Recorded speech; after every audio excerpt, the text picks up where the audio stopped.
Hi friends, welcome to the Profit Curve. Today let's talk about a stock which is on my radar. मेरे radar पे ये stock आया है. वैसे बहुत गिने चुने companies है जो filter करने के बाद criteria मेरे radar पे आती है. Now this company के बारे में बात करने के पहले standard disclaimer ज़रूरी है guys, don't worry about it. 10 second लगेंगे. All stock ideas on our channel and all videos on the Profit Curve are strictly for training and educational purposes. Before taking any buy or sell call, please consult your registered financial advisor and then take a call. This video is only for educational purposes. Standard disclaimer, no stock or mutual fund is a recommendation. तो इस video में the stock that I am talking about और जो मेरे radar पे है and I am actually for काफ़ी rarely for the first time watching this very closely. Thursday Friday के मूवमेंट में this crossed its 50-day moving average and 200-day moving average and registered a growth. 200-day के ऊपर निकल गया, काफ़ी ऊपर निकल गया एक ही दिन में, एक दो दिन में, एक हफ्ते में. मैं बात कर रहा हूँ Redington India. Redington India stock price adjust हुआ है recently, but the point is इसका बिज़नेस बहुत स्टेबल है. देखो, एप्पल ने इंडिया में अपना खुद का स्टोर खोला है, right? Apple sales are skyrocketing in the country. Are you aware that Apple as a company has registered 50 crore rupees of revenue in the last 1 month?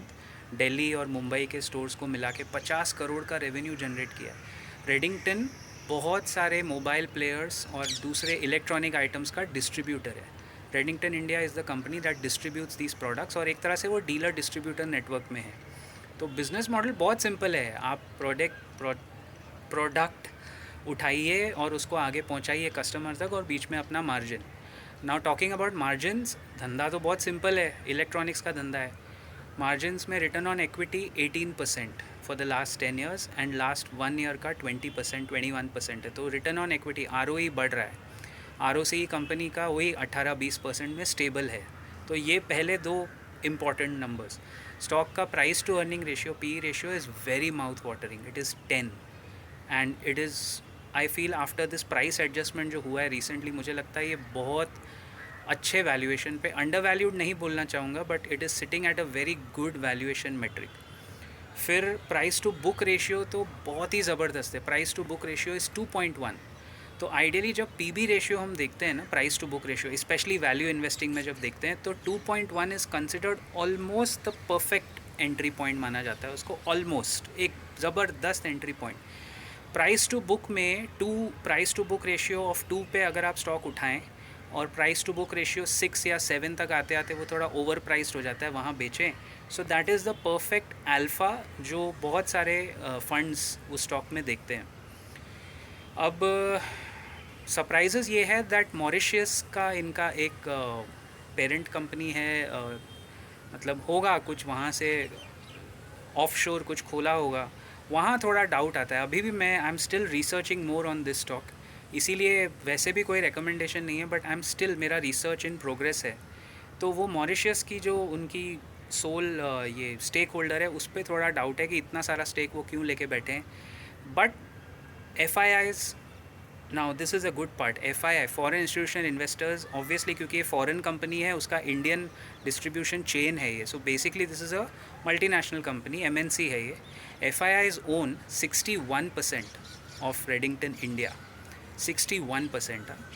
उससे ज़्यादा कॉन्फिडेंस मुझे आता है DIIs. जब मैंने डोमेस्टिक में किसके पास है देखा, तो HDFC ट्रस्टी लिमिटेड जो company, HDFC trustee company limited के पास 9.5% है, विच इज़ वेरी कंफर्टिंग.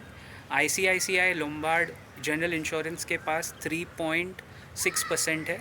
और टाटा डिजिटल इंडिया फ़ंड जो एक उनका अच्छा फ़ंड है, उसके पास 2% स्टेक है. तो इंडियन DIIs का पेडिग्री बहुत अच्छा है स्टॉक में. वो देख के थोड़ा कंफर्ट आता है, थोड़ी खुशी मिलती है, थोड़ा धैर्य आता है. स्टॉक के फंडामेंटल्स अच्छे हैं. Growth trajectory is brilliant. It is on a very good path to growth. But again I am repeating guys, this is not a recommendation नहीं है. इस पर आप अपना खुद का एनालिसिस कर सकते हो. अभी मैं जैसे, मुझे एक चीज़ खटक रही है, मॉरिशियस में जो भी कंपनी का कोई होता है होल्डिंग, उसमें थोड़ा डीपली घुस के देखना पड़ता है. It could be a case of tax evasion, या it could be a case of Mauritius में जो रजिस्टर करता है कंपनी, उसको टैक्स नहीं लगता क्योंकि वो टैक्स हेवन है बेसिकली, आप जानते हो. तो वो एक पॉइंट ना, थोड़ा एनुअल रिपोर्ट्स में घुस के डीपली पढ़ना पड़ेगा. Apart from that, business superb check, quality अच्छी है, प्रमोटर की क्वालिटी अभी टेस्ट करनी है विच इज़ वेरी इंपॉर्टेंट, तो उसमें थोड़ा टाइम लग सकता है। बट ये स्टॉक अभी 184 183 पे जो बैठा है ना, 200 डे मूविंग एवरेज क्रॉस करके बैठा है। It is sitting at a very very good inflection point. यहाँ से ग्रोथ पॉसिबल है।